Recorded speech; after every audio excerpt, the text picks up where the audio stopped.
back to Thinking Out Loud. I'm Joel. I am Brad. Hello again, and hello. From Detroit. From Detroit. Because, why? We're in the same place that we always are. Because we live in Detroit. So that's not actually news. So, here's what we got today. We are going to create a campaign. This is one that I'm actually really excited about. Yeah. Because I think this is an amazing company that needs help. So, two of my favorite expressions ever are white space and blue sky thinking. And we're really getting a chance to hit both of those, the white space and blue sky thinking, with Blue Origin. Blue Origin. So what is Blue Origin? I think we're going to try to create the campaign here for them. But I think it's a unique brand and that not everyone even knows who Blue Origin is. So that's a natural starting point. Why don't you walk us through that? Sure. All right. So Blue Origin is the commercial space flight company that is funded by Amazon's Jeff Bezos.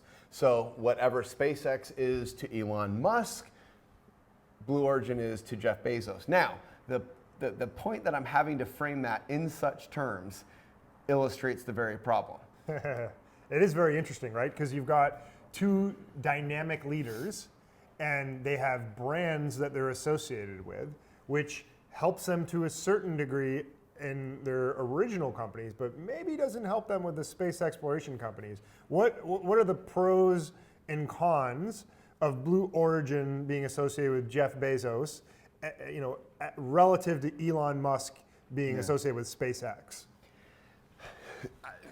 Okay, pros and cons. That's a really right. I mean, I would frankly, honestly, I don't know. I think it remains to be seen. I think it's too early to tell. What we do know.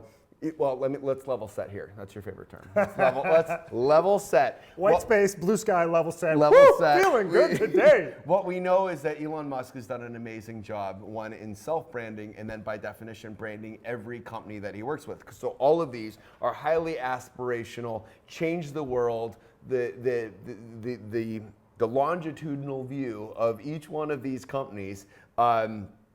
Creates a totally different world, whether it is from electric self-driving cars to very accessible space flight to Solar City, which will completely revolutionize the solar industry. He's done an amazing job. Now, to be fair, our lives are far more different because of the impact of Jeff Bezos. Oh, huge.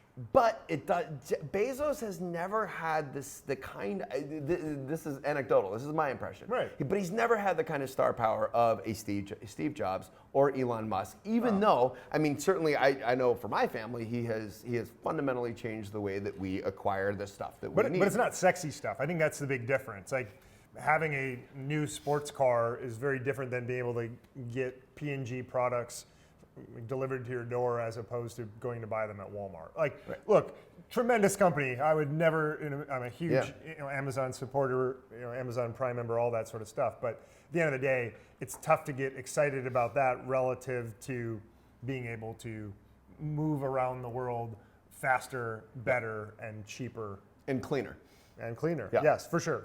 Okay, so there's some strong background there. It's really fascinating, the two different owners. Anything else to say on that, or do we want to start to talk about marketing strategies and campaigns for?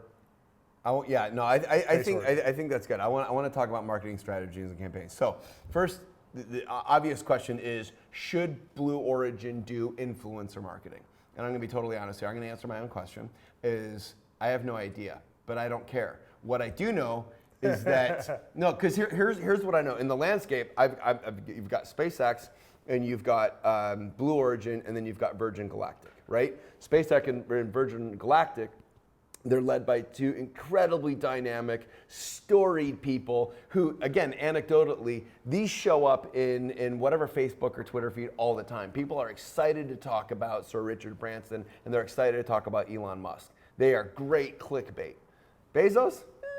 Not so much at all. So I would say there's whatever their reasoning is and whatever purposes they want to accomplish through their own marketing, they are not, I'm not going to say losing because they're not, but they're also not keeping up.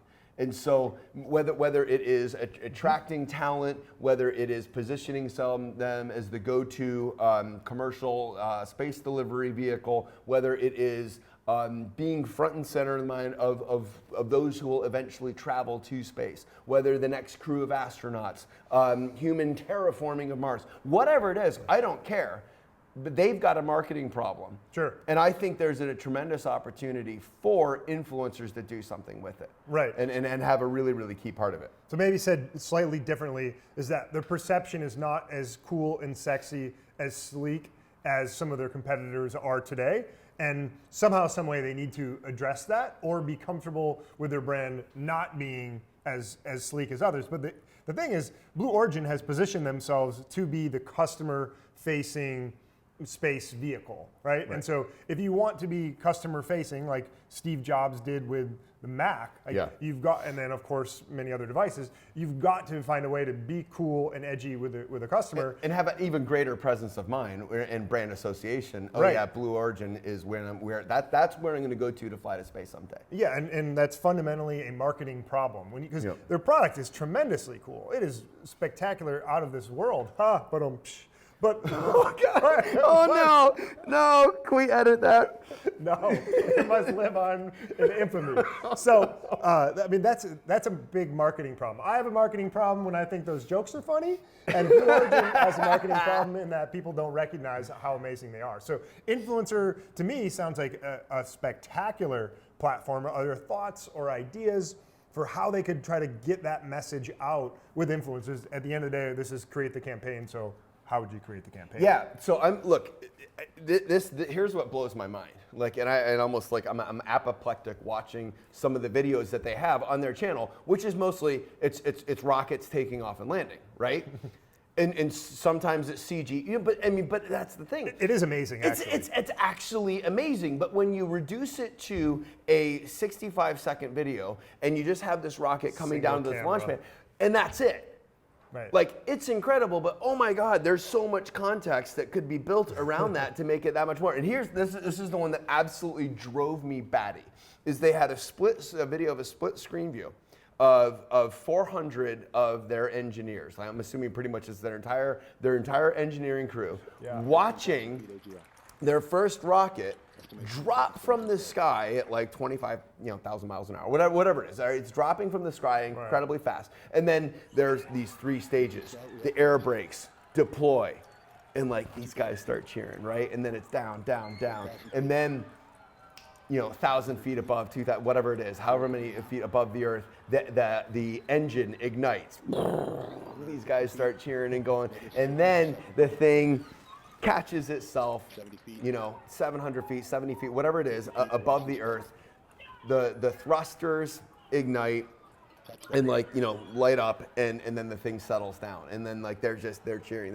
Fantastic. And it's incredible. You watch it, I got chills. And I got it's probably evoking, the final scene of Apollo 13, that kind of thing. But no, it's incredible. Like, you watch it and you can't say, this is an incredible moment for human achievement. Like, what we just did technologically is absolutely incredible, because this is this key necessary piece of technology that is going to allow for a completely different kind of space travel than what we've had since the inception of NASA in 1958. Right, go humans. I mean, it's a fantastic moment. Yeah, absolutely. And so the possibilities, and this isn't just about terraforming Mars or whatever, but if you look at the history of space travel, the number of spin-off technologies that have fundamentally improved our lives and changed things, it's not just Tang. I remember being a high school kid doing a science project on this, but I was absolutely amazed. And I didn't go on to be a scientist, but I was still amazed. These are all the spin-off technologies of everything that's happened from our space travel.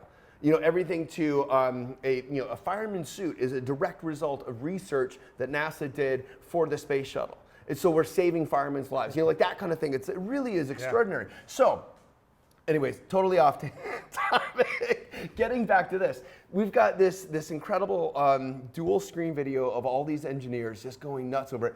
How cool would it have been to have a conversation with some of these engineers, to have an influencer, somebody two of our favorite guys, Destin Sandlin from Smarter Every Day, who is a rocket scientist. Right. Mark Rober from Mark Rober's, the name of his channel. Maybe an astronaut, maybe Chris. Maybe Chris Hadfield, who's an astronaut, Mark Rober, who is a JPL engineer and designed the Mars rover, right? So these are really interesting guys. They've got these massive audiences. How cool would it have been to have one of them interviewing these engineers, building context around this event, doing the lead up to this event, like, hey, what are your expectations? What are you terrified about right now? What will it mean if this fails? What will it mean if this succeeds? Like, bring a human element into it. Have it go live on their channels. And so now, and look, this video did fine for a brand, like on Blue Origin's channel. Some videos, they've got a few thousand, whatever. This one got 500,000, right? Which is fine. Yeah. But this could have been a 5 million. This could have been a 15 million. Right. I mean, done right. And like, to me, there's just this enormous opportunity because what you're telling such an incredible human story, but you don't have any storytellers telling it. Right. That's the thing. You're not storytelling. You have a story to tell, but you're not storytelling. Right. So I see this massive, beautiful, beautiful hole in your marketing plan, Blue Origin, for influencers to do something really incredible and lend something that no brand voice themselves could ever possibly achieve. And yet, like, you're not taking advantage of it, and it pains me. Yeah, I mean, actually, I feel physical pain saying, look at this opportunity. I mean, what to me is fascinating is it's easy to see that space travel is going to be much more commonplace tomorrow as opposed to what it is today. Yeah. And tomorrow's consumers of space travel are today's viewers of YouTube. It's a younger generation. Yeah. And so being able to appeal to them in a cool, edgy, scientific way that tells a fantastic story is going to be an amazing business opportunity in the future. And so when you're looking at long-term investors, people that, venture capitalists that are looking for the next huge bet, I mean, wow, like companies like Blue Origin can really, really benefit from prepping their consumer base to really be engaged and to be large customers going forward. And it is painful to watch them just leave that putt 5 feet short of the cup when they're putting away from 10 feet, because the content is fantastic. So tell the story. Please, it's dying to be told. Tell the story.